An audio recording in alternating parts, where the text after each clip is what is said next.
மாங்காயை வச்சு தொக்கு செய்ய போகிறோம். புளிப்பு இல்லாத நல்ல மாங்காயை எடுத்து தோலை சீவிக்கலாம். நல்லா கழுவிட்டு தொடச்சிட்டு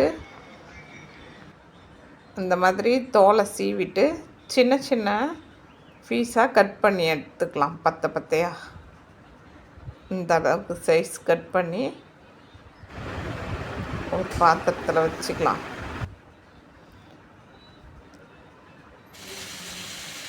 செம்ம டேஸ்ட்டாக இருக்கும் இது. ஒரு வாணலில் ஒரு 3 ஸ்பூன் எண்ணெய் சேர்த்துக்கலாம். எண்ணெய் நல்லா காஞ்சதும் 1/2 ஸ்பூன் கடுகு சேர்த்துக்கலாம். 1/2 ஸ்பூன் உளுத்தம்பருப்பும் சேர்த்துக்கலாம். அது கூட கிள்ளி வச்ச காஞ்ச மிளகாய் ஒரு 2 சேர்த்துக்கலாம்.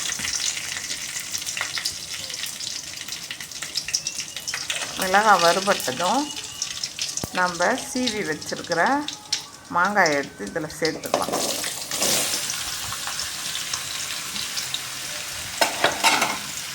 சேர்த்து தேவையான அளவு தண்ணி ஊற்றிக்கலாம். அது வேகிற அளவுக்கு ஒரு 1.5 கப்பு தண்ணி சேர்த்துக்கலாம். உப்பு ஒரு 1/2 ஸ்பூன் சேர்த்துக்கலாம். கொஞ்சமாக டேஸ்ட்டுக்காக தான் உப்பு சேர்க்கணும். மாங்காய் நல்லா வெந்து வரணும்.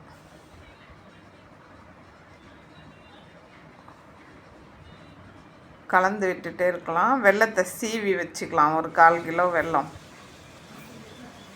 சீவி வச்ச வெல்லத்தை அந்த மாங்காய் வெந்து வந்ததும் அதில் சேர்த்து நல்லா கலந்து விட்டுக்கலாம்.